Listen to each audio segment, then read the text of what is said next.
ایک نوجوان ہمارا تبلیغی دوست گلاسگو میں رہتا تھا، وہ بیمار ہو کے ہاسپٹل گیا ہے، تو اس کی جو اٹینڈنٹ نرس تھی اس نے 3-4 دن کے بعد کہا کہ آپ مجھ سے شادی کریں گے؟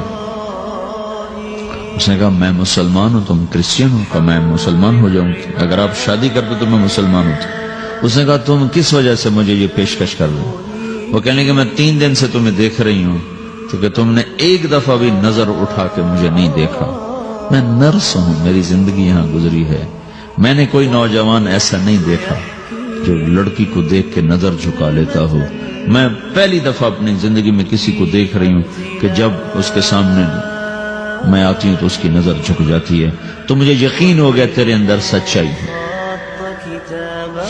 تو مسلمان ہو گئے، اس نے آگے کتنی بچیوں کو مسلمان کیا۔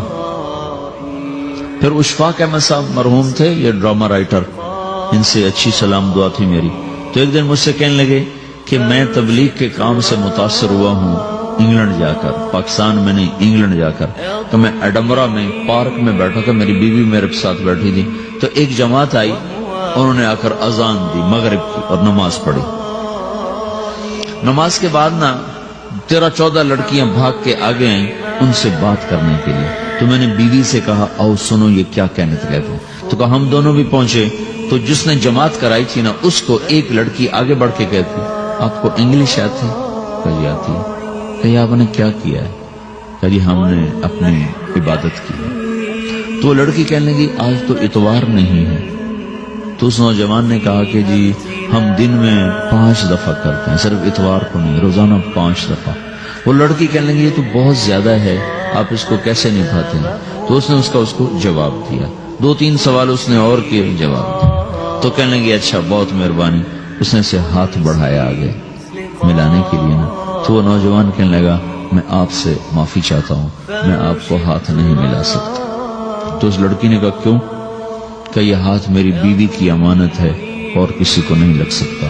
تو لڑکی کھڑی تھی، وہ زمین پہ گر گئی، صرف اس بہت وہ زمین پہ گر گئی، کھڑے کھڑے وہ زمین پہ گر گئی اور وہ بچوں کی طرح رونے لگی پھوٹ پھوٹ کے، اور کہنے لگی وہ لڑکی کتنی خوش قسمت ہے جس کے تم خامد ہو، کاش یورپ کے مرد بھی ایسے ہی ہوتے۔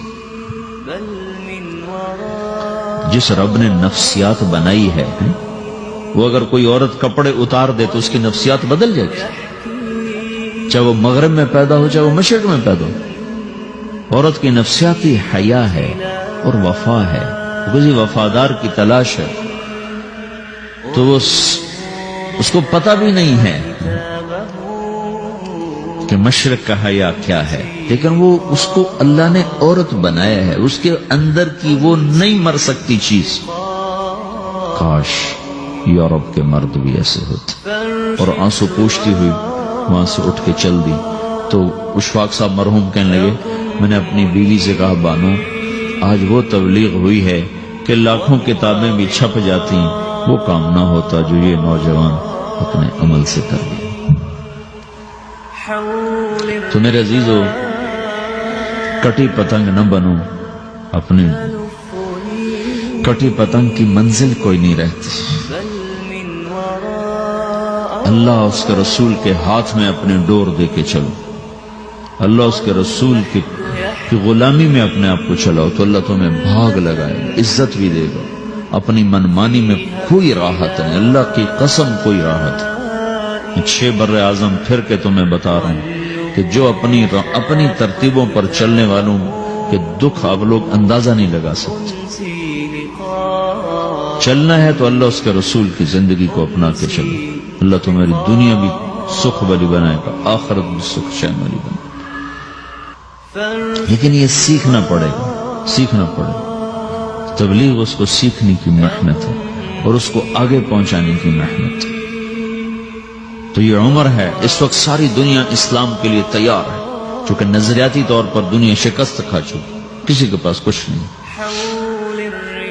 تو ہمارے پاس ایک ایسا خوبصورت نظریہ ہے کہ جو ان کو بڑی تیزی سے اپنی طرف کھینچ سکتا ہے، اور اللہ کا احسان ہے کہ تیزی کے ساتھ نسلوں کا رخ اللہ کی طرف ہو رہا ہے۔ تھوڑی ہمت کرو، چھٹیوں کا وقت تبلیغ میں دو، باقی وقت اپنی تعلیم کو دو، گھر جاؤ تو ماں باپ کے خادم بن کے رہو، نوکر بن کے رہو۔